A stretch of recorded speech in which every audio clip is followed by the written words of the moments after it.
Welcome to my YouTube channel tutor Khushi. तो guys मैंने आज सुपर प्रॉफिट मेथड का एक और क्वेश्चन लिया है। ये मोस्टली वाइवा में भी आपसे पूछा गया था। लास्ट जो बच्चे आए थे पढ़ने के लिए घर पे, तो उन्होंने कहा कि हमें वाइवा में ऐसा क्वेश्चन पूछा गया, और टीचर जो थे वो बहुत स्मार्ट थे, इंटेलिजेंट थे। उन्होंने जो क्या है बेसिक क्वेश्चन पूछे और काफ़ी इंटरेस्टिंग से क्वेश्चन पूछे, जो हम क्या नॉर्मली एज ए टीचर हम इग्नोर कर देते हैं कि बच्चों को ये चीज़ पता होनी चाहिए, जब बच्चों को हम बताना भूल जाते हैं हम। तो ये वाइवा की पॉइंट ऑफ व्यू से भी और एग्जाम की पॉइंट ऑफ व्यू से भी ये क्वेश्चन इंपॉर्टेंट है, तो आप इसको देखिए। तो लास्ट में ठीक है, तो पहले क्या है हम क्वेश्चन को रीड कर लेते हैं, फिर मैं बताती हूँ इसमें पॉइंट्स क्या हैं आपके लिए। Calculate the amount of goodwill by super profit method. ठीक है, partners capital 12 lakh which is fixed. Capital कितनी दी है हमें? 12 लाख दी है, जो कैपिटल फिक्स्ड होती है। ठीक है, current account of partner, partners का करंट अकाउंट कितना दिया है हमें? 3 लाख दिया है। पार्टनर्स रिजर्व, हमें रिजर्व में कितना बैलेंस दिया है? 1 लाख का। लॉस ड्यूरिंग द ईयर, अब ये लॉस है, लॉस कितना दिया है हमें? 50,000 का दिया है। ठीक है ना, लॉस है तो मैंने इसे ब्रैकेट्स में शो कर दिया। नॉर्मल रेट ऑफ रिटर्न हमें 12% दिया हुआ है। एवरेज प्रॉफिट कितना दिया हुआ है? 1,50,000। नंबर ऑफ ईयर परचेज कितना दिया है? 2.5 ईयर्स। सिंपल सा क्वेश्चन है, तो इस क्वेश्चन को क्या है हम सॉल्व करेंगे। डिफरेंट क्या है साथ साथ मैं आपको बता देती हूँ कि थोड़ा सा डिफरेंट क्यों है बाकी क्वेश्चंस के साथ। तो इस क्वेश्चन को हम सॉल्व करना शुरू कर देते हैं। उन्होंने क्या बोला है कि गुडविल कैलकुलेट करना है सुपर प्रॉफिट मेथड की हेल्प से। तो हमें क्या सबसे पहले सुपर प्रॉफिट मेथड की हेल्प से कैलकुलेट करना है। तो आप गुडविल कैसे आती है सुपर प्रॉफिट मेथड में? Goodwill is equal to super profit multiply by number of year purchase. मैं आपको फिर से बता रही हूँ कि मैं शॉर्ट फॉर्म यूज कर रही हूँ आपको पढ़ाने के लिए, पर आपको शॉर्ट फॉर्म एग्जाम में यूज नहीं करनी है, आपको फुल वर्ड क्या है यूज करने हैं। और सुपर प्रॉफिट कैसे कैलकुलेट करते हैं? Average profit minus normal profit, right. तो इस क्वेश्चन को क्या है हम सॉल्व करना शुरू करते हैं। सुपर प्रॉफिट हमें सबसे पहले कैलकुलेट करना पड़ेगा, क्योंकि यहाँ पे सुपर प्रॉफिट आएगा, और सुपर प्रॉफिट के लिए हमें एवरेज प्रॉफिट भी कैलकुलेट करना पड़ेगा और नॉर्मल प्रॉफिट भी। तो सबसे पहले क्या हम एवरेज प्रॉफिट कैलकुलेट कर लेते हैं। एवरेज प्रॉफिट कितना है? एवरेज प्रॉफिट हमें ऑलरेडी क्वेश्चन में गिवन है 1,50,000। अगर आपको ना गिवन हो तो मैंने आपको बताया है हाउ टू कैलकुलेट। हमें डेटा दिया होगा, प्रॉफिट्स दिए होंगे, कुछ लॉसेस दिए होंगे, उसकी हेल्प से क्या हम एवरेज प्रॉफिट को कैलकुलेट कर लेंगे। ठीक है, उसके बाद क्या है हमें नॉर्मल प्रॉफिट कैलकुलेट करना होगा। नॉर्मल प्रॉफिट आता है हमारा कैपिटल इंप्लॉयड को नॉर्मल रेट ऑफ रिटर्न के साथ मल्टीप्लाई कर दिया जाता है। नॉर्मल रेट ऑफ रिटर्न के साथ मल्टीप्लाई कर दिया जाता है। अब कैपिटल इंप्लॉयड कैसे कैलकुलेट करते हैं? इसके दो मेथड्स हैं, मैंने लास्ट वीडियोस में आपको बताया हुआ है। एक तो एसेट अप्रोच के साथ कैलकुलेट किया जाता है, और एक लाइबिलिटी अप्रोच के साथ कैलकुलेट किया जा सकता है। इट्स टोटली डिपेंड अपॉन कि आपको डेटा कैसा दिया हुआ है। अगर आपको लाइबिलिटी अप्रोच का डेटा दिया है तो आप लाइबिलिटी अप्रोच से कैलकुलेट करोगे। अगर आपको एसेट अप्रोच का डेटा दिया है तो आप एसेट अप्रोच के साथ कैलकुलेट करेंगे। तो हम कैपिटल इंप्लॉयड फाइंड करने के लिए इसका डेटा देख लेते हैं। हमें पार्टनर का कैपिटल दिया है, पार्टनर करंट अकाउंट दिया है, रिजर्व दिया है, लॉसेस दिए, तो ये ऑब्वियस सी बात है कि हमें लाइबिलिटी साइड की चीजें दी हुई हैं, तो हम क्या लाइबिलिटी अप्रोच से कैलकुलेट कर लेते हैं। तो कैपिटल इंप्लॉयड कैसे हम कैलकुलेट करते हैं? अगर लाइबिलिटी अप्रोच से हम क्या है कैपिटल ऐड करते हैं उस अगर, और एक और चीज जो लास्ट वीडियोज में स्किप हो गई थी, अगर आपको करंट अकाउंट का बैलेंस भी दिया हुआ है, कैपिटल अकाउंट तो ठीक है, पार्टनर्स का कैपिटल अकाउंट ठीक है, अगर पार्टनर्स का करंट अकाउंट का बैलेंस भी दिया है तो आप उससे भी क्या है कंसीडर करोगे। ये लास्ट मैंने किसी भी वीडियो में नहीं बताया। पार्टनर्स करंट अकाउंट ठीक है, उसको भी क्या है आपको ऐड करना पड़ेगा। और ये एक तो ये चीज हो गई, ठीक हो गया। उसके बाद मैंने आपको बताया था कोई भी रिजर्व हो गया उसे ऐड करेंगे, कोई प्रॉफिट हो गया उसे भी ऐड करेंगे, अगर कोई लॉस हुआ तो उसे क्या है हम लेस करेंगे। उसके बाद कोई हमें के लोन दिया हो, लॉन्ग टर्म लोन लिख लीजिए, लॉन्ग टर्म लोन कोई होगा उसे भी क्या है ऐड करेंगे। तो ये क्या है हमारी कैपिटल इंप्लॉयड बन जाएगी, मैंने लास्ट आपको बताया था।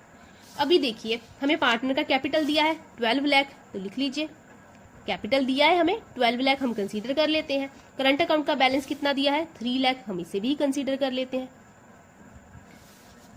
और रिजर्व दिया है, रिजर्व है तो उसे भी कंसीडर करेंगे।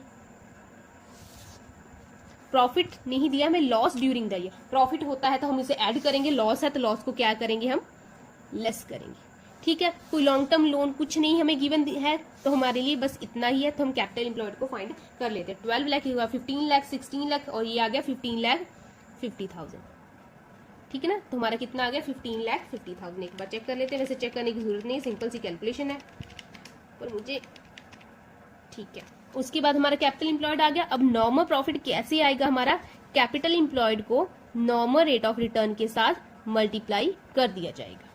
अब नॉर्मल रेट ऑफ रिटर्न कितना दिया है हमें 12%, तो 12% कर लीजिए का 12%, तो कितना आ गया 1,86,000। ये है हमारा नॉर्मल प्रॉफिट। ठीक है, तो सुपर प्रॉफिट कैसे आता है मैंने बताया था, एवरेज प्रॉफिट में से नॉर्मल प्रॉफिट को लेस कर दिया जाएगा। अब एवरेज प्रॉफिट कितना गिवन है हमें 1,50,000 और हमारा नॉर्मल प्रॉफिट कितना है 1,86,000। यहाँ पे अभी आपको एक चीज पता चलेगी जो वाइवा में भी पूछी गई थी, अगर ये क्वेश्चन आपको एग्जाम में भी पूछा जा सकता है। ठीक है, अभी देखिए ट्रिकी पॉइंट क्या है, हमारा सुपर प्रॉफिट का क्या फॉर्मूला होता है, एवरेज प्रॉफिट में से नॉर्मल प्रॉफिट को क्या है लेस कर दिया जाएगा। दैट मीन कि एवरेज प्रॉफिट ज्यादा होगा और नॉर्मल प्रॉफिट क्या है कम होगा, तभी हमारा क्या सुपर प्रॉफिट आ सकता है। पर यहाँ पे क्या हुआ, हमारा क्या है एवरेज प्रॉफिट कम है और हमारा नॉर्मल प्रॉफिट क्या है ज्यादा आ गया है। ठीक है ना, एवरेज प्रॉफिट है 150, नॉर्मल प्रॉफिट है 1,86,000। तो हमारा सुपर प्रॉफिट कैसे, अगर हम देखें तो हमारा सुपर प्रॉफिट कितना है -36,000। 36,000 माइनस का 36,000 नेगेटिव का, अगर नेगेटिव है प्रॉफिट नेगेटिव है दैट मीन कि क्या है ये लॉस है। राइट, अगर प्रॉफिट नेगेटिव में आ जाए तो हम इसे लॉस बोलते हैं। हमारा सुपर प्रॉफिट तभी होगा अगर हमारा एवरेज प्रॉफिट ज्यादा है हमारे नॉर्मल प्रॉफिट से। अगर हमारा एवरेज प्रॉफिट कम है हमारे नॉर्मल प्रॉफिट से, नॉर्मल प्रॉफिट का क्या मतलब होता है, नॉर्मली बिजनेस इतने पैसे कमा रहा है अगर वो नॉर्मल वर्किंग आवर में काम करे तो। एवरेज प्रॉफिट का कितना मतलब है, कितना आप कमा चुके हैं लास्ट कुछ फ्यू इयर्स में, उसका एवरेज होता है। दैट मीन कि आप नॉर्मल कैपेसिटी से कम काम कर रहे हो, इसलिए आपका प्रॉफिट क्या है कम आया हुआ है। सुपर प्रॉफिट का क्या होता है, हम एक्स्ट्रा जो एफर्ट्स करते हैं उन एफर्ट्स की वजह से हमें जो प्रॉफिट अर्न होता है हम उसे सुपर प्रॉफिट बोलते हैं। यहाँ पे हमने एक्स्ट्रा एफर्ट्स तो छोड़ो, हमने तो नॉर्मल कैपेसिटी को भी रीच नहीं किया, हमने नॉर्मल कैपेसिटी के इक्वल भी प्रॉफिट नहीं कमाया, जिसकी वजह से क्या है हमारा एवरेज प्रॉफिट कम आया हुआ है। अभी आप मेरी बात समझे, हमने क्या नॉर्मल सुपर प्रॉफिट की तो बात छोड़ ही दो, हमने तो नॉर्मल प्रॉफिट के इक्वल भी काम नहीं किया जितना हम कर सकते थे, तो जिसकी वजह से हमें प्रॉफिट हुआ ही नहीं, हमें सुपर प्रॉफिट हुआ ही नहीं। अगर सुपर प्रॉफिट नहीं हुआ तो सुपर प्रॉफिट की हेल्प से गुडविल कैसे कैलकुलेट कर सकते हैं, तो इसकी गुडविल कैलकुलेट नहीं होगी। Goodwill not to be calculated by, इसका आंसर ये होगा बाय सुपर प्रॉफिट मेथड, इसका ये आंसर होगा। इसकी गुडविल कैलकुलेट ही नहीं कर सकते हम, क्योंकि सुपर प्रॉफिट मेथड की हेल्प से अगर हमें गुडविल कैलकुलेट करनी है तो हम मल्टीप्लाई करेंगे सुपर प्रॉफिट को नंबर ऑफ ईयर परचेज के साथ। सुपर प्रॉफिट तो हुआ ही नहीं, तो नंबर ऑफ ईयर परचेज को किसके साथ मल्टीप्लाई करें। सुपर प्रॉफिट तो तब होगा जब हमारा एवरेज प्रॉफिट ज्यादा होगा नॉर्मल प्रॉफिट से, हमारा तो एवरेज प्रॉफिट कम है नॉर्मल प्रॉफिट से, तो ये हमारा सुपर प्रॉफिट हुआ ही नहीं, हम गुडविल सुपर प्रॉफिट मेथड्स की हेल्प से कैलकुलेट नहीं कर पाएंगे। इसका मतलब ये नहीं है कि बिजनेस में गुडविल हुई ही नहीं है, जब बिजनेस की गुडविल हम कैलकुलेट कर ही नहीं सकते। हम बिजनेस की गुडविल कैलकुलेट कर सकते हैं बट सुपर प्रॉफिट मेथड की हेल्प से नहीं कर सकते। हम एवरेज प्रॉफिट मेथड की हेल्प से कर सकते हैं, हम एवरेज कैपिटलाइजेशन की हेल्प से कर सकते हैं, और बहुत सारे मेथड है जिनकी हेल्प से गुडविल कैलकुलेट की जा सकती है, बट आपके सिलेबस में सिर्फ 4 मेथड्स ही गिवन है। तो ये है आपके वाइवे का क्वेश्चन। तो टीचर ने ऐसे ही पूछ लिया था कि सुपर प्रॉफिट का क्या फॉर्मूला था, तो आप बच्चे ने बता दिया कि एवरेज प्रॉफिट में से नॉर्मल प्रॉफिट को लेस करेंगे। अगर उसने दोबारा पूछा अगर नॉर्मल प्रॉफिट ज्यादा हो एवरेज प्रॉफिट से तब सुपर प्रॉफिट कितना, तो बच्चे ने बोल दिया कि जो वो नेगेटिव में आ गया सुपर प्रॉफिट। तो फिर टीचर ने पूछा क्या सुपर प्रॉफिट नेगेटिव में हो सकता है, तो बच्चे के पास कोई आंसर नहीं था।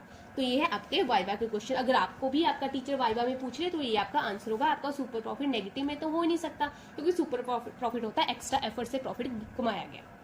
राइट, तो ये क्या है मेरी तरफ से सुपर प्रॉफिट का लास्ट क्वेश्चन था जो मैंने आपको करवाया है। इसके बाद क्या है कुछ मिसिंग वाले क्वेश्चंस हैं, मिसिंग फिगर वाले, वो क्वेश्चंस मैं आपको करवा दूंगी, और इसके बाद कैपिटलाइजेशन, फिर आपका चैप्टर खत्म हो जाएगा। अगर आपको नहीं समझ आया तो आप मुझे कमेंट सेक्शन में बता दीजिएगा, इसके और 2-4 क्वेश्चन मैं कंसीडर करके आपको समझा दूंगी। वैसे मैं टॉपिक आपको ऐसे ही समझाने वाली थी, पर मैंने क्वेश्चन के साथ आपको इसलिए समझाया ताकि आप समझ पाए कि एक्चुअल में ये क्वेश्चन डिफरेंट क्यों है बाकी क्वेश्चन के साथ। सो कमेंट करते रहिए, लाइक करते रहिए, क्योंकि थोड़े से एफर्ट्स तो लगते हैं वीडियो बनाने में। अगर आप लाइक और कमेंट्स करेंगे तो थोड़ा सा एप्रिसिएशन मिलता है। सो थैंक यू आज के लिए।